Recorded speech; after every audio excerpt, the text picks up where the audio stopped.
Hola, hola, hola, ¿qué tal? ¿Qué tal? ¿Qué tal? Aquí estamos, un programa más. Vamos a pasar. Aquí estamos, un programa más en Deportes desde dentro. Y bueno, ahora vamos a dar paso. Hoy tenemos una invitada excepcional, una amiga, una compañera, una atleta de los pies a la cabeza y una persona que está tratando de poner su granito de arena en este crecimiento imparable que está siendo el deporte paralímpico en España. Ahora en unos segundos cambiaré la escena y veréis quién es la invitada de hoy. Yo personalmente conozco a esta invitada desde hace ya bastante tiempo, ¿vale? Pero creo que cada vez que escucho su historia me gusta más y sobre todo que cuando veo cómo sigue completando esa historia, pues cada vez me sorprende más. Entonces, sin más, como creo que las cosas es mejor verlas de primera mano que escucharlas, yo creo que lo mejor es que demos directamente la bienvenida a Carmen Jiménez.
1, 2, 3.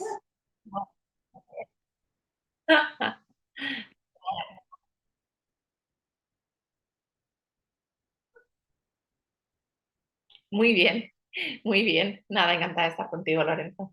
Un placer siempre.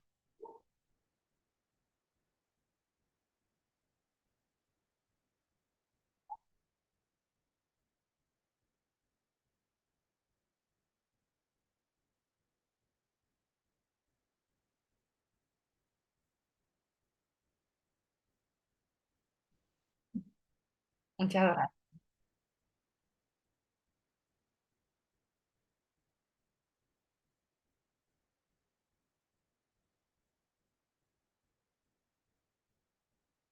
Sí,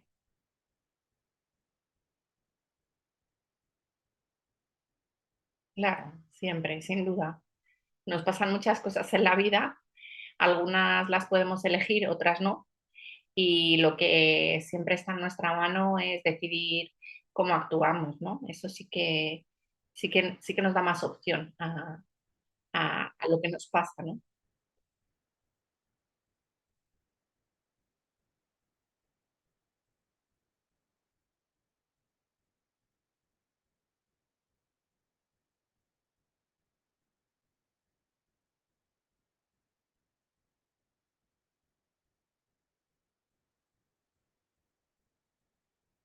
Sí, sí, sí.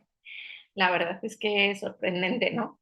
Los caminos por los que te lleva la vida, ¿no? Y cómo es verdad que muchas veces asociamos algunas circunstancias de la vida a elementos negativos, ¿no? Y nos centramos en las consecuencias negativas, pero verdaderamente la vida es como la novela, ¿no? Los renglones torcidos de Dios, ¿no? De Torcuato Luca de Tena.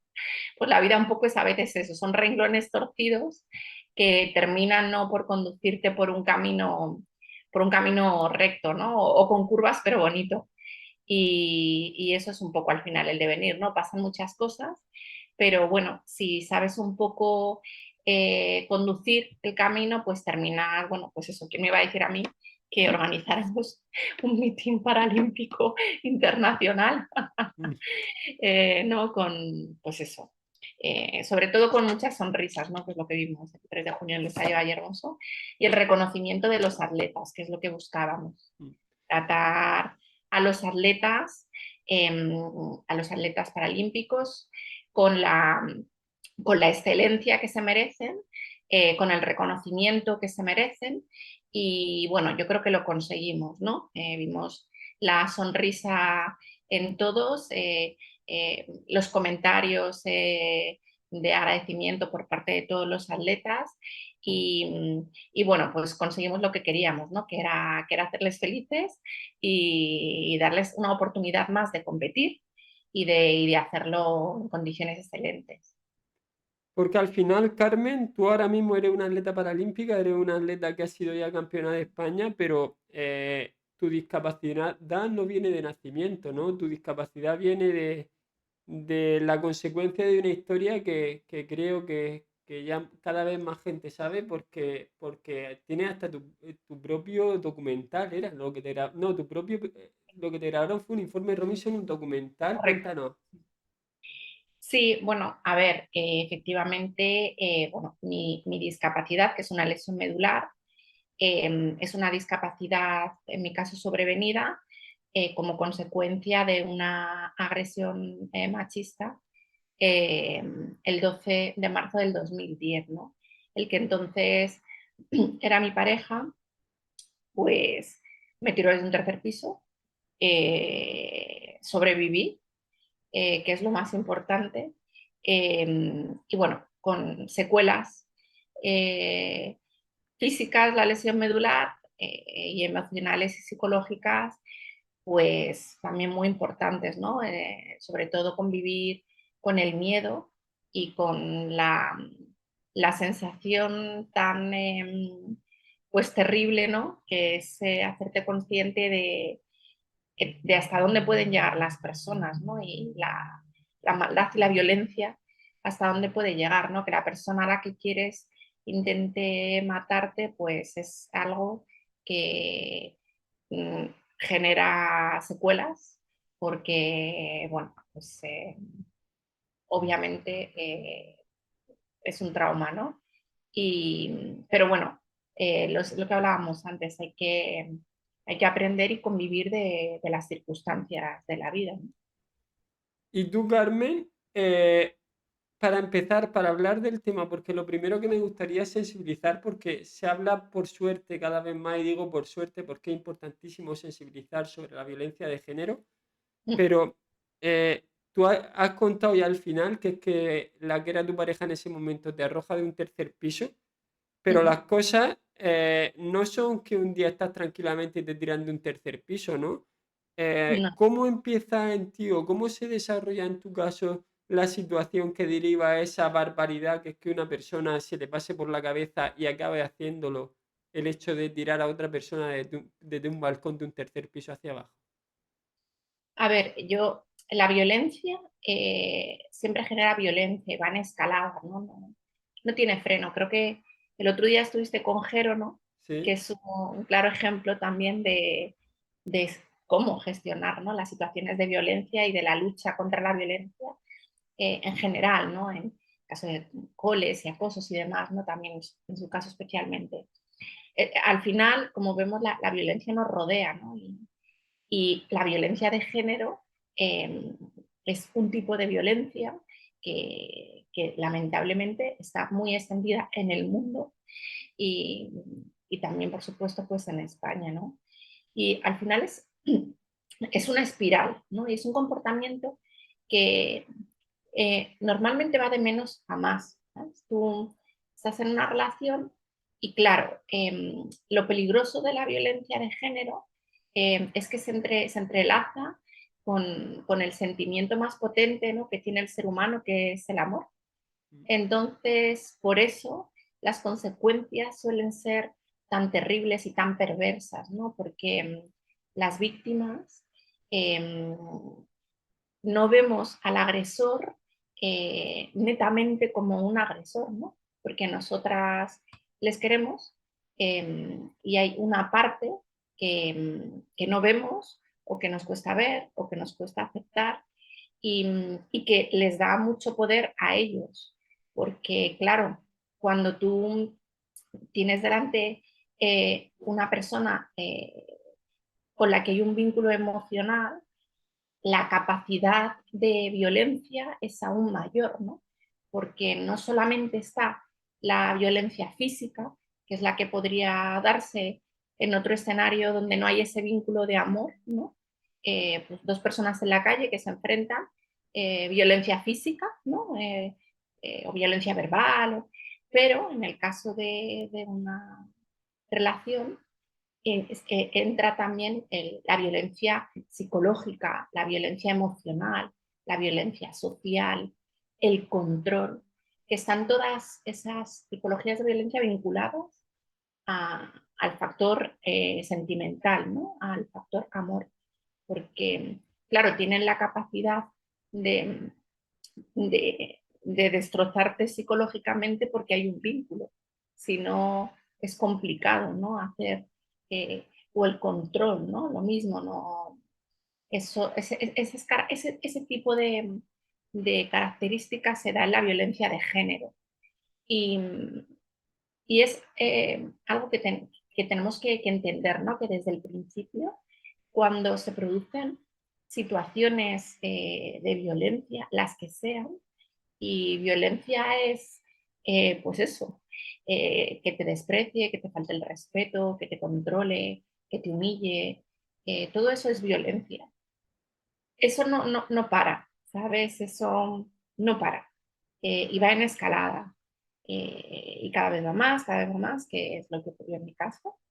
Y con la peculiaridad, ¿no?, la violencia de género, de que te terminan desarmando porque efectivamente a raíz de ese vínculo emocional, ellos tienen las herramientas para dejarte sin, sin capacidad personal, ni social, ni emocional de responder. Y claro, cuando estás desarmada, pues su capacidad es incontrolable, ¿no? Y no tienes opción. Las víctimas de violencia de género sobreviven al día a día, ¿no? Están en desigualdad de condiciones, ¿no? Es como, pues eso, si un chico grande, una chica grande agrede a un chico pequeño, ¿no? Pues no tiene nada que hacer. En ese caso es por una cuestión física, ¿no? En el caso de la violencia de género es por una cuestión emocional, ¿no? La mente es probablemente el cerebro, ¿no?, el órgano más poderoso del cuerpo, más que los brazos, eh, y desde la mente puedes ejercer un control y una violencia terribles, ¿no? Y eso es lo que sucedió en mi caso, ¿no? Una escalada de violencia, una escalada de desarme y hasta el punto en el que yo ya pues no era capaz de defenderme personalmente, ni emocional, ni psicológicamente de los ataques, ¿no? Estaba completamente destruida y entonces ya podía hacer lo que quisiera, que es lo que hice. Porque al final, y lo hemos visto en tus palabras, Carmen, la violencia de género, mucha gente cuando ve noticias en la tele dice, pero es que tú no veías venir que te iban a pegar una paliza. No, porque la violencia de género, como tú bien has transmitido, empieza por un comentario, no salga con eso a la calle, sigue con otro comentario, a quién le manda ese WhatsApp, sigue con otro comentario, a ver, déjame el móvil que lo vea, ¿vale? Por eso es tan peligroso en las relaciones de pareja y eso será algo que trabajemos con Luisa, la psicóloga, aquí en este canal. En las relaciones de pareja, el control ese de déjame que mire tu teléfono o con quién has subido esa historia a Instagram o quién te está comentando las fotos, ¿vale? Entonces, Eso de hecho es que es un delito. O sea, la gente tiene que tener claro que eso es violencia y por eso además es un delito. O sea, coger un móvil de una persona, de tu pareja, y revisárselo es un delito. O sea, eso no se puede hacer. Y porque es violencia de género. Entonces, tenemos normalizados comportamientos que son inaceptables, inaceptables, ¿no? Y que en algunos entornos o en algunas situaciones, pues que yo veo, yo voy a los coles también a dar charlas y depende de los niños y niñas que te escuchen, te das cuenta, ellos no son culpables, ni ellas, son pequeños y normalizan lo que ven en sus casas y hay pues muchos espacios en los que la violencia está normalizada y de verdad, violencia, por favor no pensemos en violencia física exclusivamente, porque de hecho es casi eh, la menos frecuente y la menos dañina, porque la más habitual y la que tiene consecuencias más terribles es toda la demás, ¿no? La violencia psicológica, la violencia social, violencia económica, violencia sexual, hoy en día, difusión de imágenes, de contenido, obligar a, o sea, es que es de verdad que es terrible, terrible el nivel de violencia y en concreto de violencia de género en el que estamos inmersos. Eh, es un problema enorme, enorme. porque al final, Carmen, mucha gente, la violencia de género, estamos diciendo, está en boca de todos, ¿vale? Pero creo que como, y el otro día hablábamos con Ger también mucho de esto, no es lo mismo lo que la gente escucha en la barra de un bar, ¿vale? Que si la gente decidiese formarse, ¿no? Entonces, ¿dónde está el principio de la violencia de género? En la inseguridad, ¿vale? En la inseguridad de pensar que estás enamorado de una persona y que a esa persona eh, pues le desagrada que tú hagas esto o le tal, ¿vale? O crees que el hecho de que le deje, de que te pida el móvil y se lo deje es porque te quiere y quiere cuidarte, quiere protegerte, ¿vale? O ya no es solo eso, sino que como le quieres, no ves tan grave que te deje el móvil, dejarle el móvil con tal de que esté tranquilo, de que esté bien, de que esté tal, ¿vale? Pero llegar al error en una relación de pensar que una persona te quiere más o te quiere menos porque le deje hacer su voluntad en todo momento, ese es el primer indicativo de violencia, ¿no? Porque al final eh, no hay que olvidar en una relación los tres famosos círculos, que un círculo eres tú, otro círculo es la otra persona y la relación es un tercer círculo que une una parte de cada uno de los círculos. Pero en cualquier relación sana, en primer lugar, cada persona tiene que tener su intimidad, cada persona tiene que tener su vida al margen de la relación y sobre todo tiene que tener su intimidad. Pero aunque lleves 25 años casado con tu pareja, tú tienes que tener una intimidad y en esa intimidad no debes consentir que se meta nadie. Y el hecho de que vulneren esa intimidad, ¿vale? Es peligroso y puede llegar incluso en función de la forma en la que se vulnera a ser delictivo, ¿no, Carmen? Sí, Porque sí, al sí. final, Carmen, tú que lo has vivido en tus propias carnes, ¿en qué momento tú empiezas a detectar que eso que tú al principio creías que lo hacía porque podía ser una persona atenta o porque podía ser inseguro o porque quizás podía tener algunos celos y preferías que no los tuviera? ¿En qué momento te das cuenta de que esto ya empieza a no ser normal?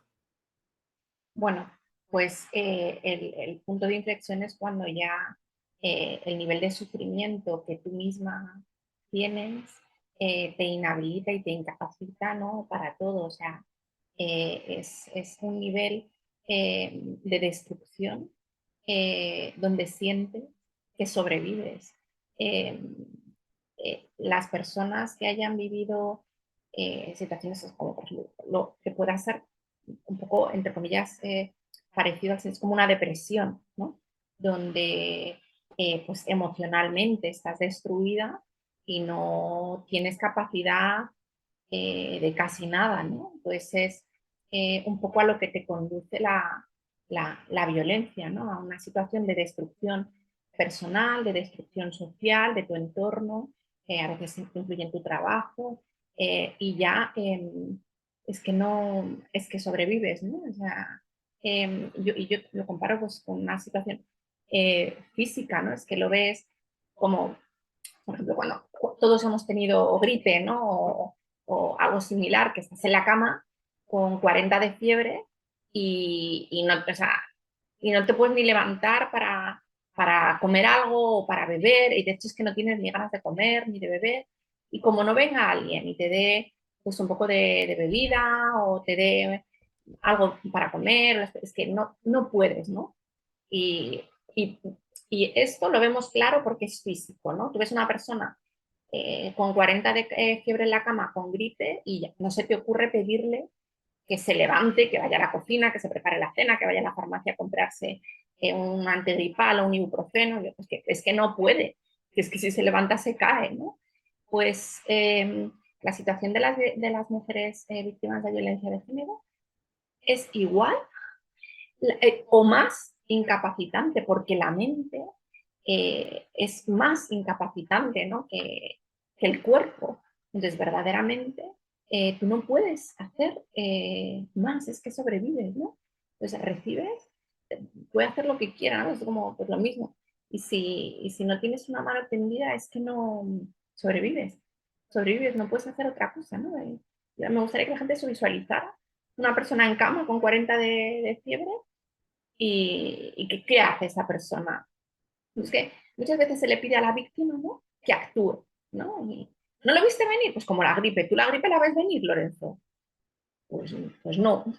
Quiero decir, te puedes empezar a encontrar mal, tal, y cuando de repente pues ya te da el pico de fiebre y no puedes, pues y te echamos la culpa de que tengas gripe.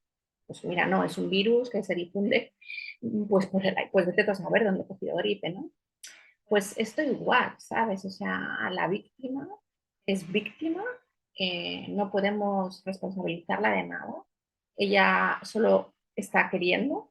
El problema no es del que quiere, el problema es del que ejerce violencia. Entonces, ese debe ser siempre el planteamiento, ¿no? A la víctima solo apoyo, ayuda, acompañamiento, lo que necesite. Y el agresor es al que hay que exigirle y responsabilizarle y juzgarle y pedirle explicaciones y preguntarle, pero a la víctima no, la víctima, lo malo que ha hecho la víctima es querer, eso es malo. Pero y aparte, Carmen, que ya hablando de cualquier tipo de violencia, porque al final hay diferentes formas de violencia, ¿vale? Como todo el Claro, mundo sabe. El error que se está dando hoy en día es poner el foco del problema de la violencia, no en el que ejerce la violencia o en qué se puede hacer para que el que ejerce violencia deje de ejercerla, que generalmente es, por un lado, la educación y por otro lado, el castigo a nivel legal que suponga saltártelo. O sea, por un lado, la mayor prevención es, prevención y consecuencia, claro, por un lado, la mayor prevención es la educación y por correcto, otro lado, también, consecuencia. evidentemente, pues para el que no reciba esa educación o el que no quiera escucharla, que sepa que como haga esto, te va a pasar esto, ¿vale? Para el que no lo quiera hacer por las buenas, que no lo haga por las malas tampoco. Pues el problema con que nos encontramos, yo llevo 10 años trabajando en este ámbito, es que generalmente a nosotros nos pasa muchísimo y Jero está harto de ello por lo de hermano mayor que antes mencionaba a Jero, que el problema de los niños, de los padres que sufren violencia ascendente es que no cogen al hijo y le pegan dos guantazos, porque a ti un crío de 16 años no te puede decir eso en la cara o no puede llegar y amenazarte. No, porque al final, si ponemos la culpa en el que recibe la violencia, en la violencia de género pasa lo mismo. Es que se totalmente. veía venir, es que cómo estás con el salvaje ese, es que cómo estás con un tío que te hace eso, es que cómo estás con... O sea, en el caso del bullying lo mismo. Es que si a mi hijo le hacen eso, voy al colegio y cojo al otro niño y tal. Es que si a mi hijo le hacen eso, yo cojo y le digo a mi hijo que coja una mesa y se la tire a la cabeza al otro. Y a mi hijo a eso no se lo van a hacer. No, al final la violencia consiste en un desgaste psicológico hasta llegar al punto de que eres totalmente indefenso y a partir de ahí te pueden hacer literalmente lo que quieran. Sí, sí. ¿Sabes? Por eso que siempre hay que tener claro que en cualquier escenario de violencia hay un agresor o varios y una víctima o varias. Y el agresor o agresora es agresor y la víctima es víctima. Entonces, las explicaciones al agresor y los juicios al agresor. A la víctima siempre hay que apoyarla, siempre, siempre. Y es verdad que socialmente tendemos a hacerlo a la inversa en cualquier escenario, pues estos son muchos ejemplos. En los coles, en la calle, en la violencia de género, siempre es exigir a la víctima, ¿sabes? Que haga algo. No, no, dile al agresor que no ejerza violencia, ¿no? Es la base. La base es la no violencia. La no violencia, el respeto a la educación, la no violencia.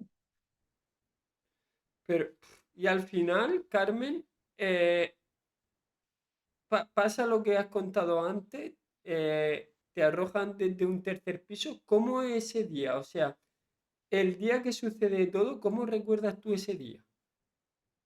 Bueno, pues venía de una discusión el día anterior donde se puso muy agresivo y yo avisé a mi tía que vino a casa y vio, bueno, que había tirado muchas cosas en casa, había hecho destrozos. Yo estaba en la cama temblando de miedo, llorando, muy nerviosa, muy asustada. Y bueno, pues ella, mi tía me dijo, me quedo contigo, ¿no? Y yo, esto era una tarde de una noche de jueves para viernes, y al día siguiente, pues yo trabajaba, mi tía trabajaba, todo el mundo trabajaba, ¿no? Y eran pues tipo las 10:30, 9 de la noche, algo así. Y yo me sentí culpable, ¿no? De que yo hubiera tenido que venir desde su casa, la mía, en taxi y tal. Te sientes mal, ¿no? Estás como desacusando la vida de otras personas. Y le dije, no te preocupes, tía, no, vete, no, no va a pasar nada, pues tranquila. Y bueno, me quedé ahí pues muy asustada. Eh, ella subió y sin cruzar palabras se metió en la cama. Y yo creo que ya de tanta ansiedad y de tanta en un momento dado, pues me quedé dormida, ¿no? Y me desperté sobresaltada. Desperté como, como un vuelco al corazón, ¿no? Y giré y tal, y que estaba él, ¿no? Y le vi que se incorporaba un poco y giraba un poco la cara, y ya yo sabía leer su lenguaje no verbal, ¿no? Conocía sus expresiones, y sentí mucho miedo, o sea, sabía que algo iba a hacer. Y bueno, pues cuando él se metió en la ducha, yo bajé abajo y me encerré en el baño de abajo, que era el único que tenía pestillo, y me quedé ahí, encerrada, esperando a que se fuera, ¿no? Y él, pues, intentó entrar y, bueno, no pudo entrar porque estaba el pestillo echado, y hizo toda la maniobra de simular que salía de la casa, llamar al ascensor, dar al botón de bajar, incluso el sonido de las llaves, pero todo ese escenario lo hizo quedándose dentro. Y yo, hay un momento aparte, tengo los recuerdos, o sea, tengo amnesia de unas cuantas horas. Lo último que recuerdo es pensar que se había ido, después de unos minutos no escuché nada. Abrí la puerta del baño y me le encontré cara a cara y me dijo, ¿tú no tienes que ir a trabajar? Pues hay gente que sí. Y ya no recuerdo nada más. Eh, Hasta muchas horas más tarde en el hospital, no recuerdo, ya son recuerdos ya en el hospital también todavía borrosos por todo, obviamente la agresión y por la medicación y demás, y que el cerebro funciona así, ¿no? Te borra aquello que te va a hacer daño. Bueno, pues en mi caso, como muchas situaciones traumáticas, de accidentes y cosas así, pues no recuerdas el momento exacto, ¿no? Pero bueno, pues así fue. Y, y bueno, pues un día y con Y, antes y un y después. Carmen, cuando tú le cuentas, porque tú eres mamá, tú has tenido, después de toda esta escena, de toda esta situación, tú ahora mismo has rehecho tu vida y tú tienes hijos. Sí. ¿Cómo le cuentas tú a tu hijo toda esta situación y cómo lo gestionas con respecto a ellos? Bueno, la pequeña es pequeña, entonces tampoco he hablado como directamente y explícitamente porque es chiquitina, ¿no? Acaba de cumplir 4 años esta semana. Em, y la mayor, que ya tiene 9, ella sí lo entiende, pues bueno, pues, pues se lo expliqué, ¿no? Y bueno, ella se quedó muy en silencio, como muy seria, porque bueno, pues ella al final nació después de la agresión y de mi lesión y demás, pues para ella, bueno, pues que su madre vaya en silla de ruedas es una cosa completamente normal. eh, y es que nunca ha preguntado nada porque no hay nada que preguntar, dijésemos, ¿sabes? O sea, unas madres van de pie, otras van sentadas, unas llevan gafas, otras no, otras son altas, otras bajas. Ningún niño le pregunta a su madre, ¿no? ¿Tú por qué, yo qué sé, por qué eres morena? Son preguntas que no, ¿no? Entonces mi hija, pues, no, no, nunca se había planteado nada, ¿no? Entonces, bueno, pues ya te digo que fue, se quedó seria, se quedó triste y no verbalizó mucho, ¿no? Yo, bueno, pues le expliqué, ¿no? Y bueno, pues son cosas que ocurren, ¿no? Tiene que tener cuidado con algunas personas porque hay gente, bueno, pues que puede llegar a ser mala, digo, no es lo normal, no hay que ir con miedo por la vida, pero sí que hay que estar alerta porque hay personas que a veces pues pueden llegar a comportarse pues muy mal. Entonces hay que tener cuidado, ¿no? Porque la gente a veces hace cosas terribles, ¿no? Se quedó callada y bueno, ella lo lleva por dentro, pero lo lleva. Y al final, sucede toda esta situación, sucede esta desgracia, ¿no? Y tú, a partir de que te despiertas en el hospital, ¿qué se te pasa por la cabeza y qué sucede en tu vida a partir de ese momento, Carmen? Porque ahí tu vida ha cambiado por completo. ¿Cómo lo gestionas a partir de ahí? A ver, fue un proceso para mí muy duro y largo. Yo, bueno, hay gente que a lo mejor, no lo sé, reacciona con mayor rapidez o con mayor entereza. Bueno, cada uno al final tenemos nuestros tiempos y nuestras formas. Y a mí me gusta reconocer que me costó, que fue muy duro y fue muy difícil y fue un proceso muy largo de años, aceptar de una parte, pues eso, que la persona a la que quieres te intenta matar, encontrarte además con la consecuencia de una lesión medular que yo no estaba en absoluto familiarizada con la discapacidad.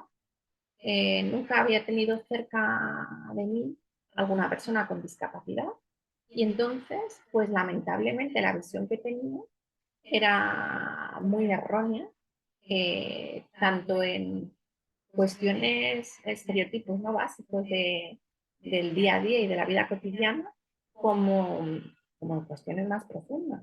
Y entonces tenía una visión como terrorífica de la discapacidad, ¿no?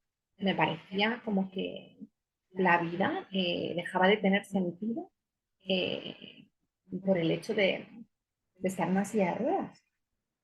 Y además eso tenía muchas falsas creencias del no puedo, ¿no? Y presumía que no podía hacer pues casi nada, ni viajar, ni trabajar, ni conducir, ni ser madre, ni nada, ¿sabes?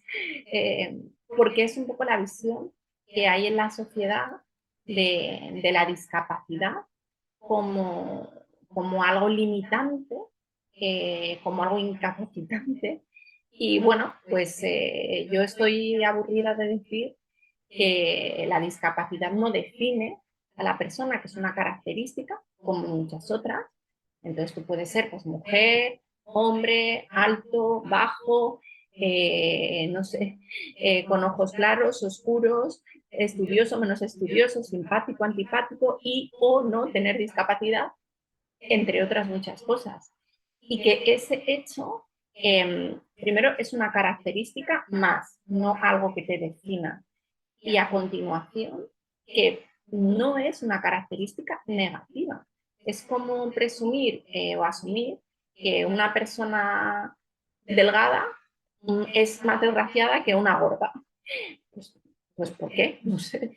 Pues habrá personas delgadas que sean muy felices, habrá personas gordas que sean muy felices, y habrá personas altas muy felices, personas bajas, ¿no? O sea, el tener una discapacidad no es sinónimo de desgracia, ni de esa visión terrible que tiene alguna parte de la sociedad, ¿no? A mí, al contrario, la discapacidad me ha generado muchísimas herramientas personales, muchísimas habilidades que han sido gracias a la discapacidad, ¿no? A pesar de la discapacidad. Yo personalmente en mi balance de esa característica, igual que de otras, puedes tener positivo, mi balance personal es muy positivo, ¿no? Para mí, esa parte de mí que es la discapacidad, eh, me da cosas tremendamente positivas, ¿no?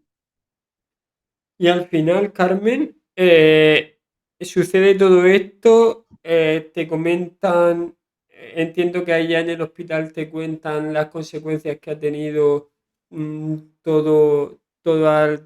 toda la agresión. Tú vas poco a poco trabajando en asumir eso, pero ¿cómo evoluciona tu vida a partir de que sales de ese hospital hasta en lo que te has convertido hoy? Pues un proceso, ¿no? De menos a más, donde empecé con las cosas básicas, pues vestirme, ducharme, conducir, ¿no? Y continué pues por cosas más complejas, ¿no? Como era esto que estamos hablando ahora, ¿no? Que era disfrutar de la vida y aceptarla con todas sus características y ver la parte positiva, ¿no? Y de ahí eso es lo que me permitió valorar la vida en un primer momento por encima de todo y después valorar algo más potente aún que vivir, que es amar, ¿no? Y, y fue así como conseguí cambiar el rumbo de mi vida y personalmente pues, ser mucho más feliz de lo que era antes, cambiar mi entorno profesional, yo era consultora actuaria, pasé por las etapas de maternidad, luego decidí dedicarme al atletismo y a partir de ahí, pues por amor también, ¿no? A mi hijo Bruno, pues el crear no solo un club de atletismo en primer lugar como herramienta para federar atletas, sino sobre todo un proyecto social, ¿no? Que es la Fundación Run for You, para, bueno, pues con la herramienta del deporte, poder intentar ayudar a otras personas con discapacidad, a otras mujeres víctimas de violencia de género, a recorrer este camino igual o cada una a su manera, pero con la meta, ¿no? De que la gente sea feliz, que la gente pues se encuentre bien, ¿no? En nuestro caso con la excusa del deporte, que me parece que es una excusa muy bonita, y en especial el atletismo, ¿no? Y así fue, ¿no? Pues un proceso. Y en medio de todo este proceso ha hablado de tu hijo Bruno. Yo creo que fue otra circunstancia, otro fenómeno que condiciona por completo tu vida. Cuéntanos lo que pasó con Bruno. Bueno, yo tengo tres hijas, tres hijos. Mi hija mayor, Ana, que tiene 9 años. Luego Bruno, que nació y murió el 4 de septiembre del 2018, y luego la pequeña Valentina, que nació en el 2019, tiene ahora 4 años, ¿no? Entonces, pues bueno, Bruno era el mediano, es el mediano, y me puse de parto antes de tiempo, que con 34 semanas, me estaba con 1 mes y medio. Avisé al 112, me dijeron que mandaban ayuda, pero no la mandaron. Y bueno, pues después de 4 llamadas, 62 minutos esperando, entre los cuales nació mi hijo, pues claro, nació sin ayuda, con 34 semanas no tienen maduración pulmonar, no pueden respirar por ellos mismos. Y claro, en falta de oxígeno, la hipoxia, pues terminó por producirle pues, el fallecimiento a las 8 horas, ¿no? Llegó al hospital, pero falleció, ¿no? Y claro, es en ese momento en el que de forma instantánea, instintiva, me di cuenta de que ese peso que había puesto hasta ese momento en vivir, pues no era tan importante, ¿no? Porque vivir era algo relativo, ¿no? Amar era más poderoso, y el amor por mi hijo al final fue lo que me movió, ¿no? a todo lo que hacemos, ¿no? A todo lo que hago en mi día a día y con muchas otras personas. Y al final, Carmen, a nivel psicológico, ¿qué herramientas has tenido, qué herramientas te han dado?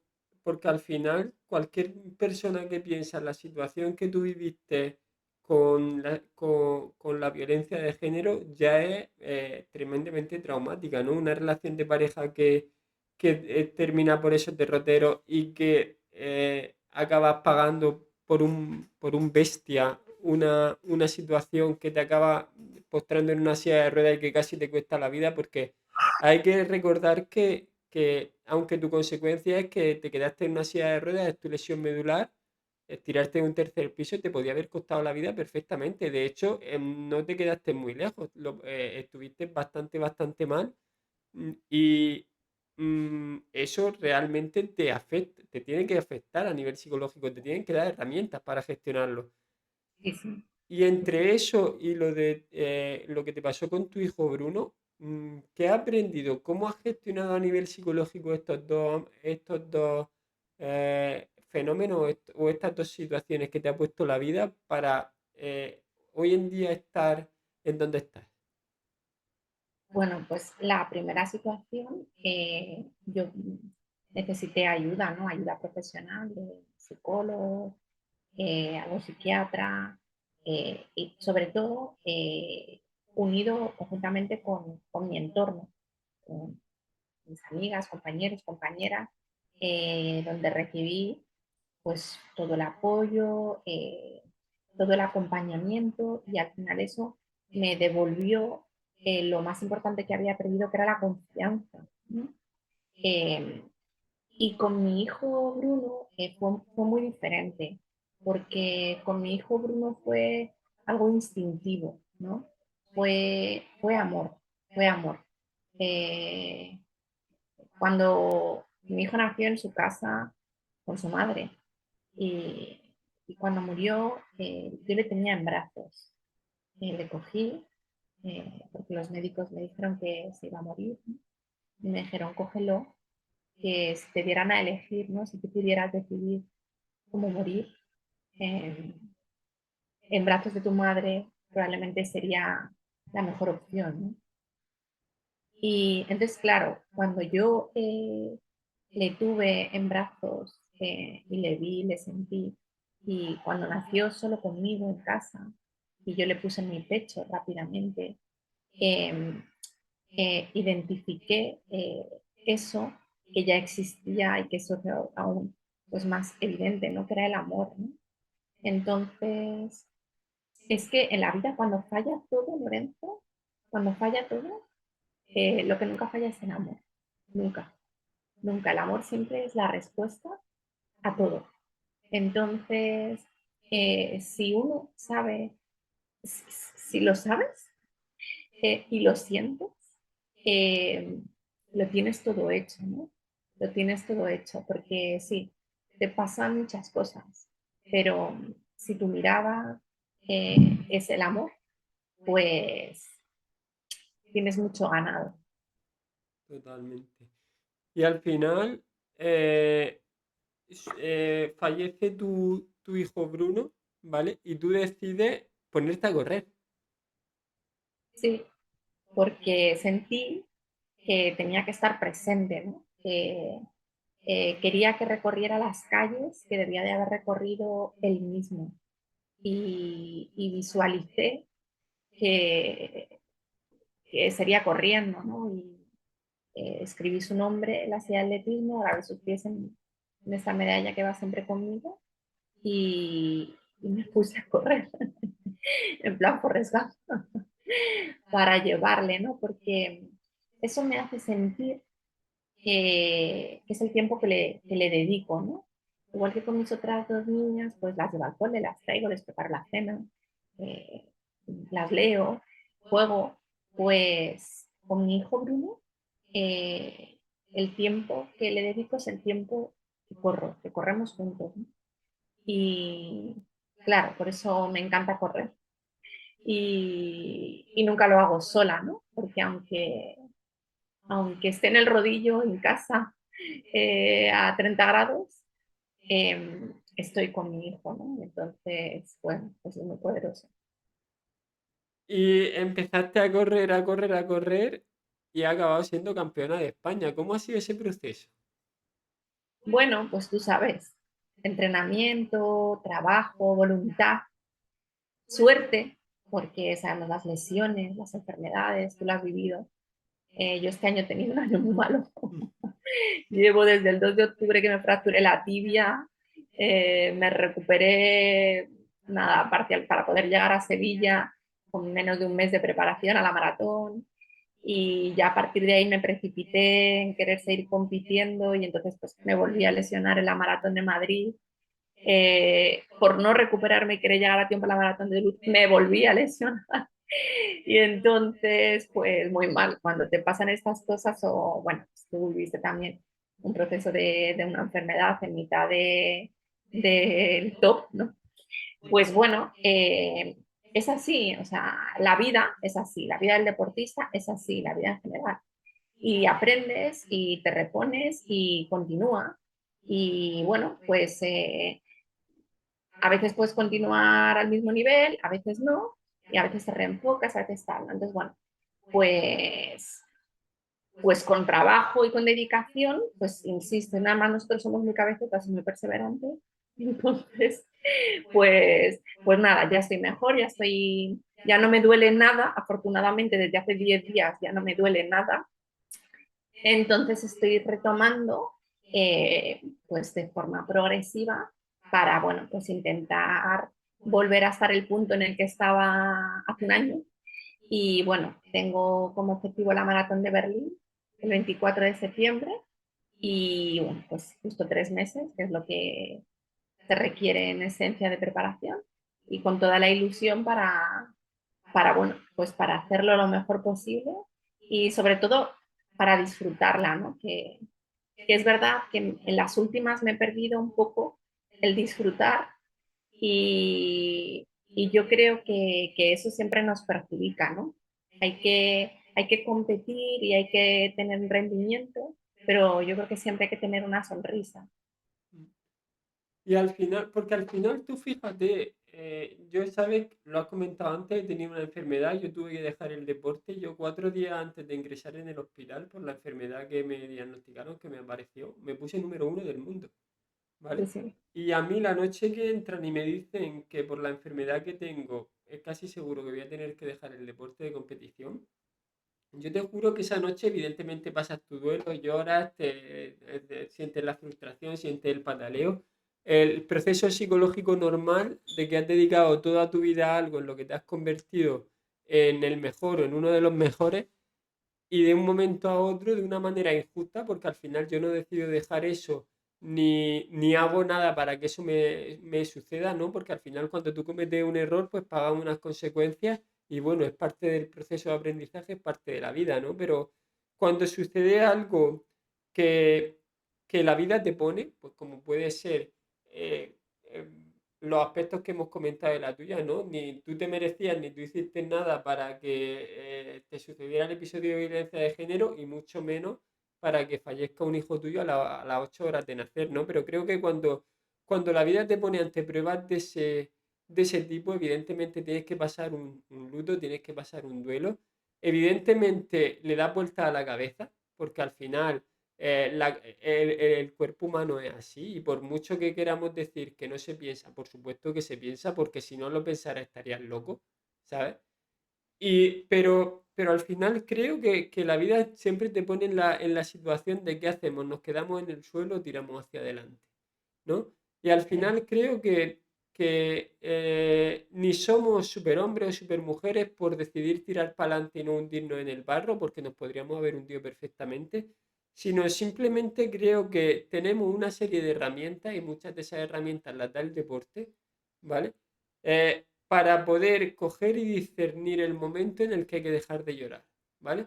Que dices, llora, por supuesto que llora, es que llorar es sano, ¿vale? Y es que si en una situación así, si en una situación en la que se te muere un hijo o en una situación en la que ves que tu vida ha cambiado por completo por una escena o una situación de violencia de género, o en un escenario muchísimo menos grave, pero también importante como el mío, porque yo me dedicaba profesionalmente a un deporte, a algo como era el deporte, me meten en una UCI en pleno COVID con una máscara porque había perdido el 90% de la capacidad pulmonar y me dicen, sabemos que te mueres, no sabemos por qué, pero lo que sí sabemos es que se te acabó el deporte. O sea, para cualquiera de los que nos estén viendo es como si a ti entras en una UCI cuando estás viendo entrar y salir gente en una situación muy complicada porque era pleno COVID y te dicen, bueno señor, está usted con una máquina respirando aquí en la UCI. Sabemos que se muere, no sabemos por qué, es probable que la palme, pero lo que sí le aseguramos es que acaba de perder su trabajo. Entonces, pues claro, en un primer momento es que te acaban de pegar una que te han tirado de boca al suelo, ¿sabes? Pero yo siempre digo que la realidad se puso delante mía estando en la propia UCI, ¿no? Porque vi que mucha gente directamente la sacaban con la sábana por encima de la cabeza, ¿sabes? Entonces yo pensé, joder, lo mío es un putadón, ¿vale? Pero tengo opción de seguir peleando. O sea, la vida por lo menos me ha dado la opción de luchar, ¿sabes? Entonces, voy a dedicar esta noche a pensar todo lo que podía haber conseguido, esa medalla olímpica que soñaba, esas marcas que soñaba, esa planificación que íbamos cumpliendo y la prueba es el puesto en el ranking que me había puesto, que me había puesto número uno del mundo. Pero a partir de mañana vamos a ver cómo seguimos con la vida, ¿vale? Porque me han dado la oportunidad de pelear. ¿Sabes? Y hay mucha gente que por desgracia está aquí y está saliendo y le están diciendo a sus familiares que ya no van a tener más oportunidad de pelear, ¿sabes? Entonces, al final creo que es tener esa serie de herramientas que evidentemente todo el mundo tiene derecho a hundirse ante una situación así. Por supuesto que sí, y ni somos mejores, ¿vale? Ni somos más especiales que el que no gestiona de la misma manera una situación así de traumática, ¿vale? Pero yo creo, y corrígeme si es mentira, que son una serie de aspectos que te regala el deporte y que también te regala la educación que recibes en tu casa, la educación de tus padres, lo que te hace afrontar situaciones así de traumáticas y tratar de sacar de ellas lo mínimo para poder tirar hacia adelante. Porque tú al final, de todo esto, lo que sacas es Run for You. Cuéntanos un poco cómo surge todo esto y en lo que lo has convertido. Pues eso, ¿no? Surge del querer correr y darme cuenta de lo difícil que era para una persona con discapacidad física como la mía correr, ¿no? Que se necesita una silla de atletismo que no venden en España, que es carísima, que no hay entrenadores, que no hay espacios, que no hay apoyos, que no hay nada, ¿no? Entonces, claro, las personas con discapacidad, eh, eh, el deporte se convierte en muchas ocasiones en una práctica de lujo, ¿no? Y en concreto algunos deportes y algunos tipos de discapacidad pues son especialmente limitantes, ¿no? Y yo viví ese proceso con, con, con muchas dificultades, pero con mucha ilusión, y quise ayudar, ¿no? A que esa felicidad que yo sentía pues llegar a otras personas, ¿no? Entonces, bueno, se dieron todas las circunstancias, pues eso, de tener gente alrededor, ¿no? Que sobre todo, pues, Roberto Álvarez, ¿no? Mi entrenador, que apoyó y que también en ese momento estaba en el mismo barco, ¿no? Y luego muchos y muchas personas que nos acompañaron en el proceso y nos acompañan y de forma incondicional eh, y maravillosa, ¿no? Y al final, bueno, pues conseguimos que eso que vivíamos nosotros tan increíble al correr y al correr de forma inclusiva, ¿no? Todos juntos con, sin discapacidad, sin normalizar, pues es lo que hemos conseguido a través del club, de la fundación, ¿no? Que las personas con discapacidad tengan los materiales que necesitan. Eso, bueno, para empezar, lo más importante, yo creo, antes incluso que eso, es la visibilidad, ¿no? Porque no puedes querer practicar un deporte, practicar atletismo, si crees que no puedes.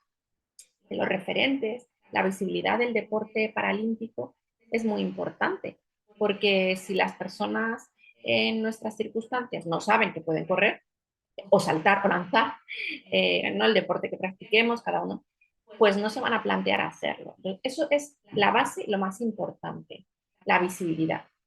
A partir de ahí, cuando consigamos, ¿no? Que la gente quiera practicar deporte teniendo una discapacidad tal, tienen que tener los recursos, ¿no? Los materiales, y hay algunas discapacidades y algunos deportes que requieren, ¿no? En el caso del atletismo y para correr, para lanzarse, necesitan un tipo de discapacidad como la mía, pues sillas de atletismo, por ejemplo, ¿no? Bueno, pues nosotros desde la fundación tenemos 7 sillas a disposición de los atletas. No había ni una silla en España, Lorenzo, ni una silla de atletismo. Y aquí hay federaciones de discapacidad, hay un comité, hay muchas personas y muchas entidades y nadie había puesto a disposición sillas y entrenadores y espacios donde entrenar y recursos y ayudas para ir a los campeonatos, ayudas de todo tipo, no solo cuestiones económicas, materiales, personales, ¿no? El tener los recursos personales y el apoyo psicológico, social. Nosotros hemos creado equipo, hemos creado una familia, ¿sabes? La gente sabe que lo intentamos hacerles la vida lo mejor posible.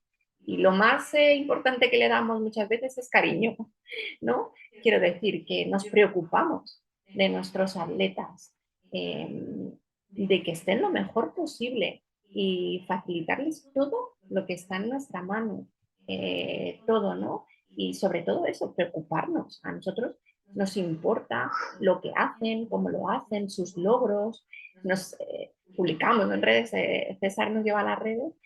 Bueno, cualquier logro, de cualquier tipo, no solo una cuestión de una marca, ¿no? Sino cualquier actividad bonita, ¿qué tal? Les damos difusión porque nos alegra mucho, ¿no? Que gracias al deporte, gracias a la familia que hemos creado, pues seamos un equipo, ¿no? Antes, claro, la gente estaba muy dispersa, este deporte como es complicado, ¿no?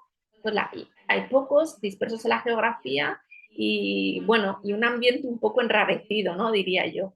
Y nosotros yo creo que hemos conseguido lo contrario, ¿no? Hemos creado un ambiente sano, un ambiente familiar, donde nos apoyamos todos y todas las compañeras, donde la geografía pasa a segundo lugar, ¿no? Y tenemos atletas en toda España, desde Andalucía, Ciudad Real, Madrid, en todos los lados. Porque, bueno, es poner barreras al campo, ¿no? Para nosotros lo importante es estar atento a las personas y eso, bueno, pues yo creo que es lo más bonito que hemos creado, ¿no? Esa familia donde damos cariño y apoyo a todo, y no solo con los atletas, sino con las instituciones, ¿no? Es un trabajo de relacionarnos con las federaciones, con el comité, organizar ahora con el Comité Paralímpico, los jueces internacionales, ¿no? El meeting. Un trabajo, yo creo, de integración, de trabajar en equipo, de que con el Consejo Superior de Deportes, que entiendan que se necesita la implicación de todas las partes y que nosotros somos un equipo que jugamos a favor, que vamos a intentar apoyar desde nuestro ámbito y nuestras posibilidades a cualquier entidad, a cualquier persona, a cualquier institución que apoye a los deportistas paralímpicos. Y al final, Carmen, todo esto desde tu historia, tu trayectoria, todo lo que estás haciendo con Run for You, te ha situado como una historia de superación, como una referente, tanto en el ámbito de la sensibilización hacia las personas con discapacidad, especialmente hacia las personas en silla, como de la prevención de la violencia de género, ¿no? Tu imagen se ha disparado especialmente en los últimos años y ahora mismo que está en el candelero, yo lo siguiente que te querría preguntar son dos cosas. La primera de ellas, para una víctima de violencia de género, ¿vale? Ya no que se haya quedado como tú en una silla de ruedas, sino que haya sufrido cualquier tipo de consecuencia a la violencia de género, porque al final hay que tener en cuenta que las víctimas de violencia de género no son solo las que matan o las que se quedan con lesiones graves, sino cualquier mujer que reciba maltrato dentro de una relación de pareja, ¿vale? No hace falta que te maten para que seas víctima de violencia de género o no hace falta que te dejen en una silla de ruedas o que estén a punto de matarte para que lo seas. O sea, tú hubieras sido víctima de violencia de género igual, aunque ese salvaje no te hubiera tirado de un tercer piso, ¿vale? ¿Qué les dirías tanto a esas personas como a la gente de su entorno? Que sí se puede, ¿no? Que siempre hay que mirar a la víctima como víctima y que siempre hay que tenderle la mano, hay que apoyarla, hay que acompañarla, comprenderla, siempre desde el cariño, desde el respeto. Cuando ellas sienten lo que verdaderamente es ese amor en genérico, ya no es el amor romántico, sino el concepto del amor, ¿no? La mirada empática, la mirada amable. Eh, Ellas van a coger esa mano, ¿no? Entonces, los que tenemos que estar alerta y sobre los que recae el esfuerzo es sobre el entorno, una vez que se ha producido la violencia, ¿no? Y más allá de eso, el mensaje es la educación, ¿no? Porque cuando ya se produce la violencia, apagamos el fuego como podemos, con la manguera. Pero si el monte está lleno de suciedad, eh, esto no va a parar nunca. Entonces, lo que hay que hacer es limpiar el monte, ¿no? Que en nuestro caso es educar desde pequeños y pequeñas la no violencia, no de ningún tipo, la no violencia, el respeto, la educación en la diversidad, todo tipo de personas, de cualquier condición. Hay que respetar, respetar y la no violencia. Entonces, esa es la base. La base es la educación. La educación en la no violencia. De género, escolar, en el deporte, de lo que sea, es la educación en la no violencia. Y al final, eh, para cualquier persona también que adquiera una discapacidad, porque tú al final tú no naces con esa discapacidad física, tú no naces con la silla de ruedas. Para cualquier persona que esté en esa situación o por un accidente de tráfico, por una enfermedad o por la situación que sea, también qué mensaje trasladarías tú también a esa gente, porque al final es una situación que nosotros estamos familiarizados con ella. Yo tengo una parálisis cerebral, tú tienes una discapacidad física, pero asimilar y gestionar todo lo que supone la discapacidad que tiene es un proceso y en muchas ocasiones no es sencillo. ¿Qué mensaje le darías tú a esas personas, sobre todo a las que como tú tienen esa discapacidad adquirida? Yo insisto en lo que hemos comentado antes. La discapacidad es una característica más de la persona, no es el elemento que la defina. Tú ya no solo eres una persona con discapacidad, no, tú eres todo, eres una mujer, tienes 40 años, eres trabajadora social, eres madre, eres alta y eres una persona con discapacidad. Es una característica, no un elemento definitorio. Eso por una parte. Y por otra, como tal característica, la discapacidad, dejemos por favor de asociarla a algo negativo. ¿no? Sería, el ejemplo lo he puesto, es como asociar la delgadez, por ejemplo, a algo negativo, ¿no? Está enferma, algo le pasa, es que está... No, puede ser que haya una persona delgada que esté enferma y que se encuentre mal, pero puede haber una persona delgada que esté perfectamente bien, nada gorda, lo que sea, ¿no? Entonces, una persona con discapacidad no es una persona eh, con una definición negativa, ¿no? La discapacidad es una característica que puede ofrecer muchísimas herramientas positivas para la persona, muchísimas. A mí me compensa con creces no subir un bordillo frente a todas las herramientas personales y emocionales que me ha permitido y me ha dado la discapacidad y que no habría dispuesto de ellas si no hubiera vivido este proceso de discapacidad sobrevenida. Yo estaba en mi mundo con mis pensamientos y no era capaz de actuar y tener las emociones, las gestiones que tengo ahora, y eso me lo ha dado la discapacidad. Me río de los bordillos, ¿sabes? Me río de los bordillos, porque un bordillo me lo sube cualquiera en 5 segundos. Ahora, la capacidad de ilusionarse, de soñar, de continuar, eso no se consigue en 5 segundos con alguien. Entonces, la discapacidad no es algo negativo, necesariamente. Puede serlo, pero como cualquier otra característica de la persona. Pero en esencia es algo que puede ser muy positivo y ofrecer muchas herramientas a la persona, ¿no? Entonces, esos estereotipos, esos prejuicios que tenemos hacia la discapacidad, eliminémoslo. Es como pensar que es mejor ser hombre que mujer, ¿no? Es igual de absurdo el pensamiento, es mejor no tener discapacidad que tenerla. Pues mira, no, pues ser hombre pues no es ni mejor ni peor que ser mujer. Pues hay hombres que lo llevan muy bien, hombres que lo llevan fatal, mujeres que lo llevan muy bien, mujeres que lo llevan fatal, como todo, ¿no? Pues una discapacidad igual. ¿Es que tener discapacidad es peor que no tenerlo? Pues no, pues no. ¿Ser mujer es peor que ser hombre? Pues no, ¿no? Entonces, es eso, ¿no? Yo creo que tienen que alejarse, pero por eso está la visibilidad, ¿no? El que vean eh, personas con discapacidad desenvolviéndose en la vida con normalidad, con alegría, con ilusión, con ganas, normalmente es mejor, pero como cualquier otra persona, y que se disocie discapacidad de desgracia, infelicidad, limitación. Es que yo conozco gente sin discapacidad, mucho más discapacitada que yo, porque Sí. como no les dejes hecho la cena, no les hagas la cama, no les mandes el currículum, es que hay gente que no es capaz, ¿sabes?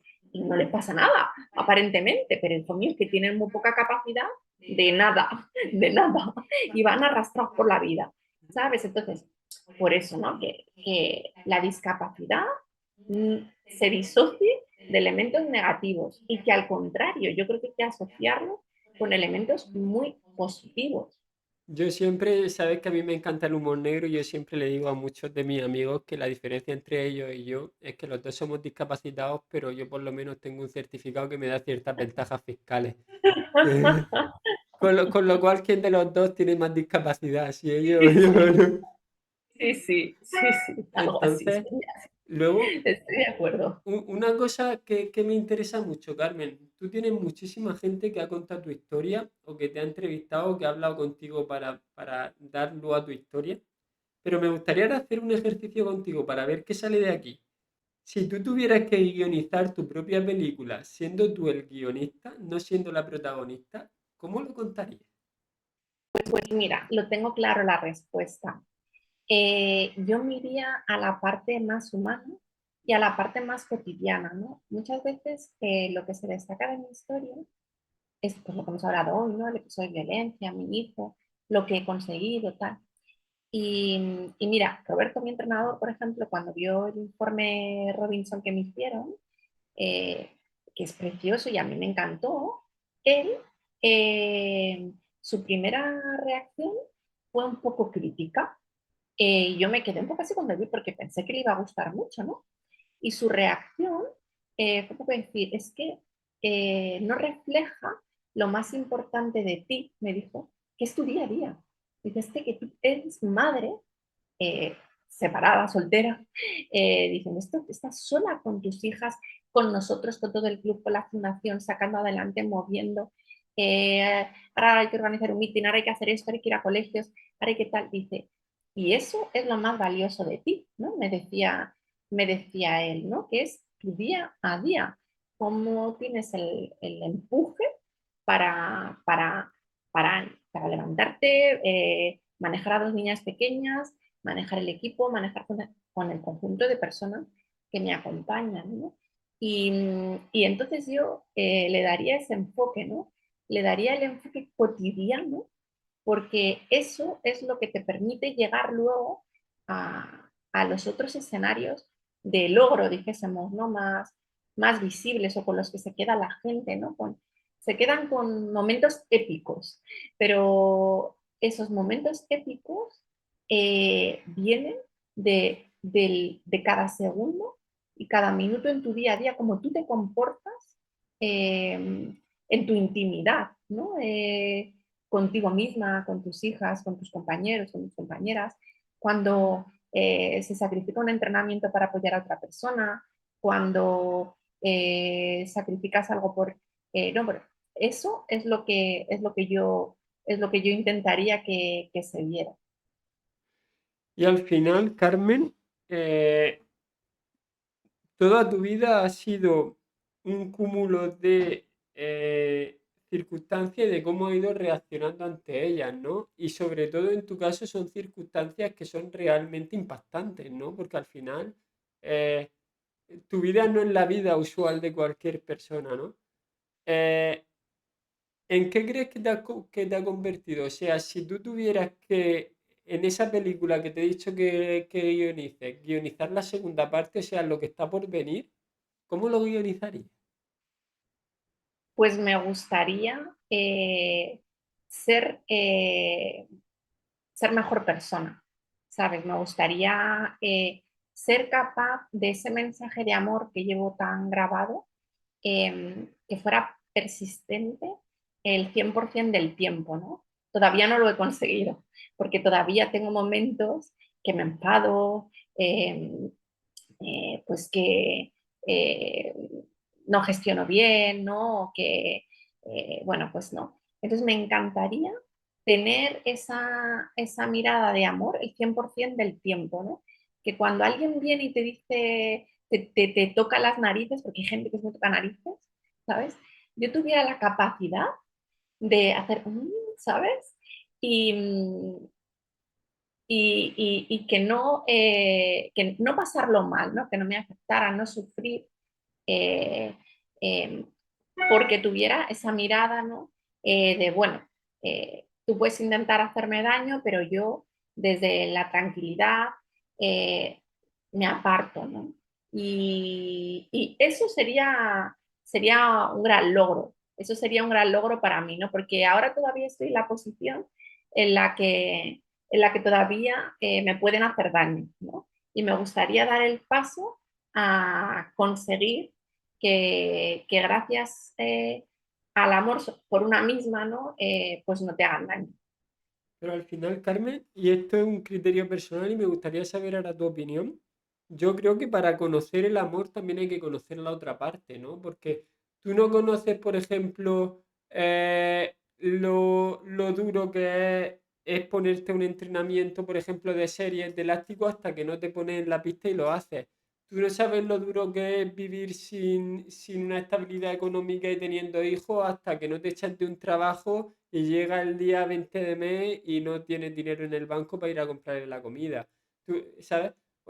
Y llevado al ámbito de los sentimientos y de las emociones, yo creo que tú no sabes lo que es el amor puro hasta que no conoces esa indiferencia o esas ganas de coger a alguien y decirle que se vaya a la mierda, ¿no? Entonces, creo que también es necesario para que nos desarrollemos y para que valoremos esos momentos de amor, tener ese tipo de otros momentos de decir, mira, ahora mismo te mandaría a la mierda, pero creo que una persona desarrolla ese amor al 100% y se desarrolla al 100% cuando es capaz de esos momentos hacerlos desaparecer en un segundo, ¿no? Evidentemente, creo que quien no tuviera nunca momentos de eso también sería para recibir algún tipo de atención psicológica, porque es que algo no estás percibiendo bien, porque, O sea, entonces crees que voy por buen camino, ¿no? claro, Que me porque enfade un poco tampoco pasa nada, ¿no? Es yo creo que en la sociedad hay de todo, ¿vale? Y volviendo al tema de la prevención de la violencia, cuando la gente dice, no es que hay que eliminar la violencia de la sociedad, no, la violencia va intrínseca en la sociedad. Nos guste o no nos guste, y es una gran desgracia, pero por desgracia la violencia forma parte de la sociedad, igual que lo forma la riqueza y la pobreza, igual que lo forma eh, la gente agradable y la gente desagradable, igual que lo forma la gente sedentaria y la gente deportista, en la sociedad hay de todo, ¿vale? ¿Qué es lo que tenemos que tratar de educar para que esos violentos, para que esos desagradables, para que esa gente que se dedica solo a odiar, sean los menos posibles y seamos entre todos capaces de detectarlos y de dejarlos que odien ellos en un rincón y de que, no, y de que ese odio no afecte a nadie, ¿vale? Pero creo que en cierta manera también sentir en ciertos momentos esa sensación de a este tío o esta tía, ¿por qué me está haciendo esto? La mandaría a la mierda ahora mismo. ¿Sabes? Te hace valorar mucho más que un gran porcentaje de tu vida está en un sitio donde quieras estar y estás en un sitio y estás con unas personas que te hacen ser agradable y que te hacen estar bien, ¿no? Yo también soy de eso que digo que si me pasara la vida entera en un balneario, al final odiaría ese balneario, ¿no? puede Entonces, que tenga su parte de razón, sí, Lorenzo, viéndolo así. sí. Mira, me has abierto un poco también la mirada, sí. Estoy de acuerdo. Y luego hemos dicho, tú tienes tres hijos, ¿vale? Las dos niñas que tienes ahora mismo contigo, ¿vale? Que tienen vida, ¿cómo le ha educado? ¿Cómo ha sido todo el proceso en relación a todo lo que te ha ido pasando y en todo lo que te ha ido convirtiendo, todo lo que te ha ido pasando? Pues eso es lo que te decía antes, ¿no? Que al final es la convivencia, que al final ellas viven en tu día a día, ¿no? En cada segundo tus reacciones, tus emociones, y las sienten, ¿no? Los niños, niñas, los bebés sienten las emociones, ¿no?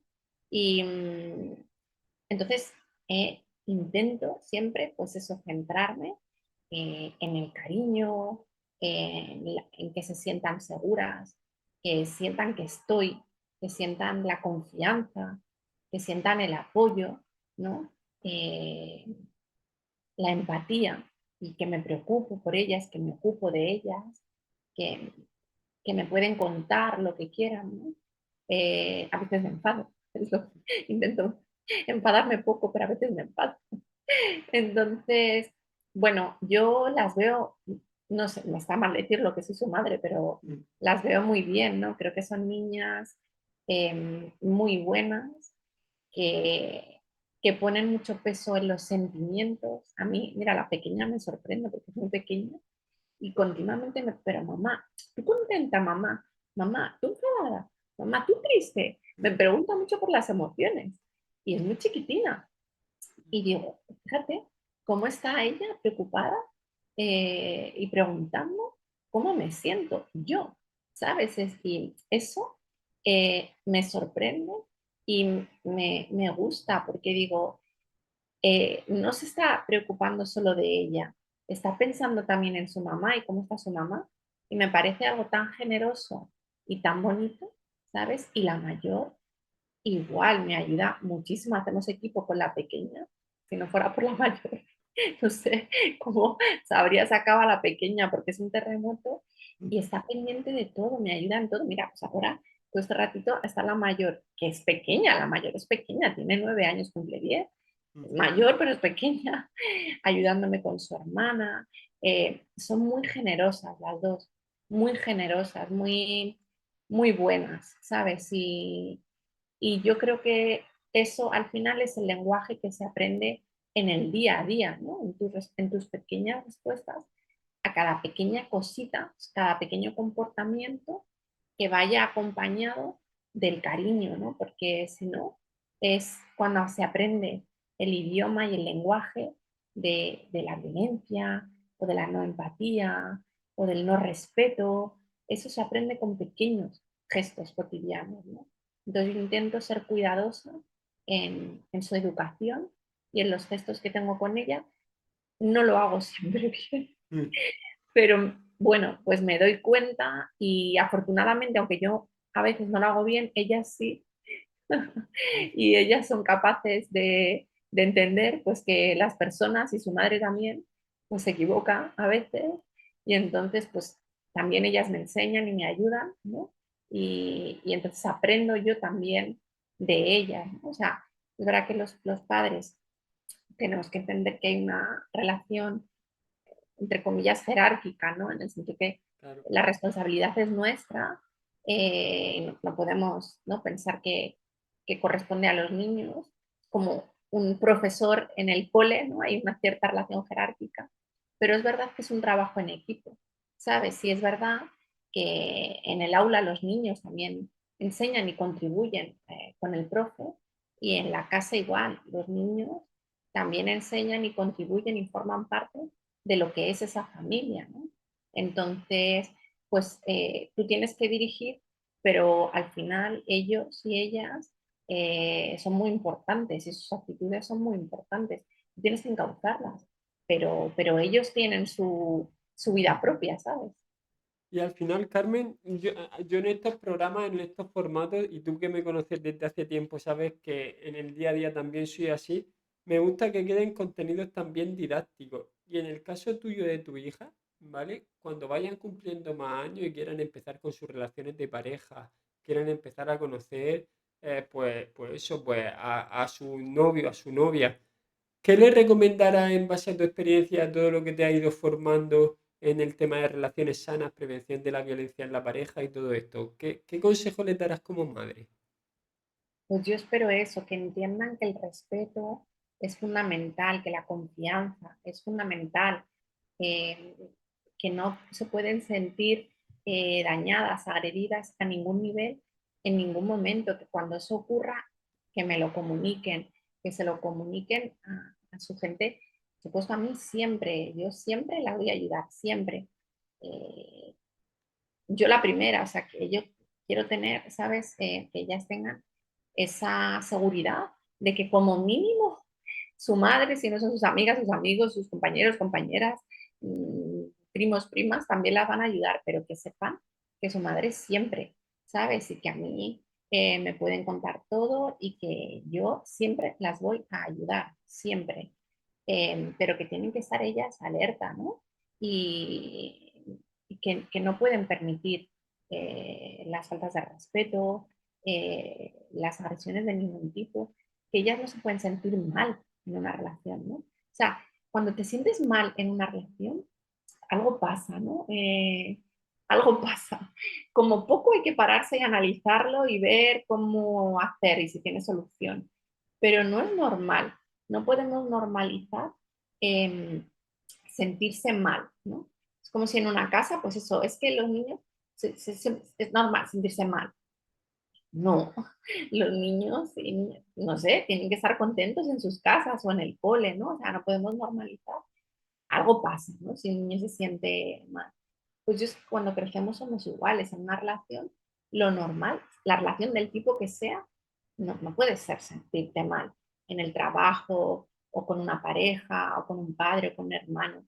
Las relaciones, claro, tienen sus altibajos, tienen sus momentos, pero en esencia las personas estamos para hacernos sentir bien. Entonces yo quiero que ellas cuando se sientan mal, eh, lo mínimo es pararse, ¿no? Y decir, esto no es así. En la vida, lo normal no puede ser sentirse mal. ¿Qué pasa? ¿Qué hacemos? ¿No? Y que siempre puedan acudir a alguien, a su madre, seguro. Perfecto. Y bueno, antes de despedirnos, yo quiero saber el futuro, ¿vale? ¿Qué futuro Yo esperas? también. Sería interesante, ¿eh? ¿Qué futuro esperas para ti a nivel deportivo y para tu club y tu fundación? Bueno, pues a mí mi sueño, ¿no? Son las maratones, es recorrer el mundo llevando a mi hijo. Es un camino que no es fácil porque, bueno, pues al final o consigues unas marcas o lo haces por tu cuenta, ¿no?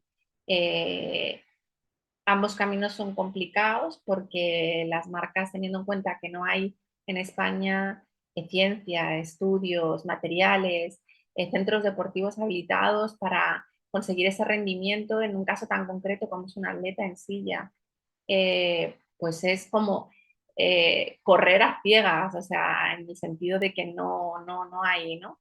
No hay prácticamente medios, entonces es muy complicado, por eso hay muy poca representación internacional, ¿no? De atletas con discapacidad, porque no, y en algunas modalidades o categorías, pues muy poco, ¿no? Porque por eso, ¿no? Entonces, bueno, pues me encantaría de una o de otra forma conseguir ese objetivo, ¿no? De recorrer el mundo corriendo maratones y llevar a mi hijo. Y, y en lo profesional, ¿no? Pues la fundación, que al final va de la mano, pues que acompañara en todo este proceso, ¿no? Que verdaderamente dentro de 10 años estemos hablando, Lorenzo, tú y yo, de no sé cuántas atletas chicas y chicos y en silla y sin silla y con que están en unos mundiales, que están en unos juegos, que están porque Run for You les ha facilitado los recursos materiales, personales, sociales, ¿no? Y están ahí y digamos, pues este año van Rosa, Laura, Javier, anda Carmen, que quién te lo iba a decir a ti cuando hablamos, ¿te acuerdas aquella noche de verano? Y entonces eso sería un sueño cumplido, ¿no? De decir, bueno, hemos facilitado la práctica deportiva a cualquier nivel, porque igual que te digo esto, te digo que me encantaría ver las calles llenas de corredores y corredoras populares, igual que los hay en cualquier carrera, ¿no? Cualquier, al final, nuestro deporte es un deporte que es muy popular, ¿no? El correr es algo que hace muchísima gente de forma popular, ¿no? Pues que eso pues una normalidad también para las personas con discapacidad. Y viéramos por la calle a las 8 de la tarde por el paseo marítimo de una playa, pues correr una persona con una prótesis, un ciego, una persona en silla, igual que a cualquier otra persona, ¿no?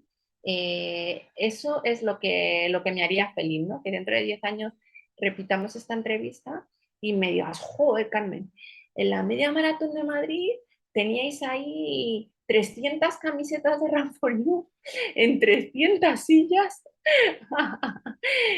Madre mía, hasta que han salido los de a pie, no veas la guerra que habéis dado. Pues Ojalá así sea, ojalá. Y bueno, para terminar ya nos despedimos. ¿Sabes que mañana saldrá una crónica en marca de esta charla? ¿Qué titular le pondría a tu charla, a tu vida, a todo lo que hemos hablado? ¿Qué titular le pondría a esa crónica? pues el amor siempre es la respuesta, ¿no? Yo creo que cuando falla todo lo demás, hemos visto que el amor, ¿no? El amor como concepto genérico, ¿no? No es una cuestión de amor, ¿no? Siempre es la respuesta. Una actitud empática, una actitud cariñosa, una actitud amable, una actitud generosa, es siempre la respuesta a los problemas que pasan en la vida, a las circunstancias a las que nos enfrentamos. Siempre el amor, siempre es la respuesta. Pues mira, yo había pensado un titular que era mi sueño es recorrer el mundo llevando a mi hijo, pero yo creo que el tuyo es mejor y ese será el título que salga mañana en marca. Así que, Pues muchas gracias, Lorenzo, siempre por tu cariño, por tu apoyo al deporte paralímpico, por tu dedicación, por tu voluntad. Eres un extraordinario profesional, una extraordinaria persona. Estás pico y pala, pico y pala, pico y pala siempre, ¿no? En la lucha contra la violencia, en la educación. Y verdaderamente eso es lo que yo creo que te convierte en un referente y una excelente persona, deportista, ¿no? Y hombre, ¿no? Así que enhorabuena por, por tu trabajo, que es increíble, eres insaciable. Te veo, te sigo en las redes, te sigo en los medios y estás siempre, siempre, siempre trabajando por todas estas causas, ¿no? Y la verdad es que tienes toda mi admiración todo mi reconocimiento, todo mi respeto porque eres increíble, la verdad. Así que enhorabuena, Lorenzo, por tu trabajo. Pues muchísimas gracias y desde aquí te digo, y lo sabes tú personalmente porque lo hemos hablado por privado, que estoy disponible siempre que necesites, siempre que quieras. Me dio Mm, muchísima pena no estar en el meeting en Madrid, pero ya mm, tienes mi palabra que el año que viene estoy allí el primero. genial. Y, y yo simplemente darte la enhorabuena, ¿no? Creo que desde que nos conocemos te lo he dicho, que me parece un auténtico terremoto, me parece una bomba, ¿vale? Y de verdad creo que lo que hace es que pues simplemente dar la oportunidad de que quien no tiene facilidades pueda intentar tenerlas y pueda optar a algo que todo el mundo debe de tener, que es el derecho al ocio y al disfrute de su ocio y tiempo libre. Perdona que me había liado. Y sobre todo, Carmen, muchas gracias por poner siempre una sonrisa, ¿no? Que vivimos en un momento donde aunque suena tópico decirlo, cada vez hay más insultos, cada vez hay más malas caras, cada vez hay más, ¿no? Y cada vez te encuentras a menos gente que te reciba con una sonrisa. Así que muchísimas gracias por ser esa sonrisa, muchísimas gracias porque te estás matando y te estás desviviendo por hacer de esto un lugar mejor y sobre todo porque muchas veces está en silencio y no le dejan hablar por ponerle un poco de voz y por intentar darle la oportunidad simplemente de ser uno más. Así que muchísimas gracias y a tu Gracias. disposición siempre para lo que necesites. Lo mismo te digo, Lorenzo. Muchísimas gracias. Un fuerte abrazo. Y yo creo que con estas frases, con este agradecimiento a Carmen, vamos a dejar el programa de hoy agradeciendo a todos que hayáis estado y creo que durante esta poco más de hora y media que hemos estado, ha quedado claro que lo que os decía por redes y lo que os llevo diciendo estos días es que uno de los grandes ejemplos y probablemente la historia más increíble del deporte español va acompañada de una persona extraordinaria, de una madre coraje y de una persona que estoy seguro que conseguirá todo lo que se proponga. Muchísimas gracias, Carmen. Muchísimas gracias a todos los que habéis estado. Y no sé si la semana que viene nos veremos porque estaré en Corea con el Comité Paralímpico Internacional, que estoy ahora mismo que me están esperando para salir con el coche echando leches, que a las 6 de la mañana cojo un tren para irme a Corea.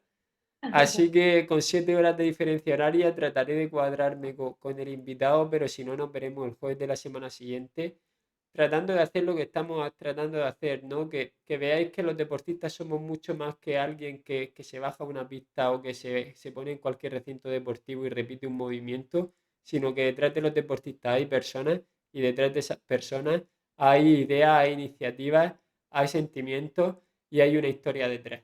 Así que espero que os siga interesando contar o escuchar este tipo de historias y sobre todo a dar las gracias también tanto a los patrocinadores como al marca, como al periódico que nos deje contar estas historias, ¿no? Porque al fin y al cabo aquí no hemos estado mucha gente, hemos llegado a estar 50, 60 personas, pero que un periódico como el marca nos deje mañana contar esta historia y todas las que han venido y todas las que están por venir, yo creo que hace que mucha gente se siente identificada, ¿no? Y que mucha gente se pare un momento a pensar y que pueda llegar a la conclusión de que pase lo que pase, no es el final, ¿vale? De que por muy bueno o por muy malo que sea un capítulo, el libro, tú estás en la decisión y es solo, única y exclusivamente tuya. Pase lo que pase, lo haya hecho quien lo haya hecho y tenga las consecuencias que tenga, salvo que esa consecuencia sea la muerte. Y si me estás escuchando es que estás vivo, ¿vale? En tu mano está saber cómo empieza el siguiente capítulo. Y por muy duro que sea, y aunque sea un capítulo de llanto, intenta seguir escribiéndolo, porque tarde o temprano acabará ese capítulo y empezará el de después. Y ahí es tu trabajo, que tu vida continúe de la mejor manera posible. Muchísimas gracias a todos y buenas noches. Buenas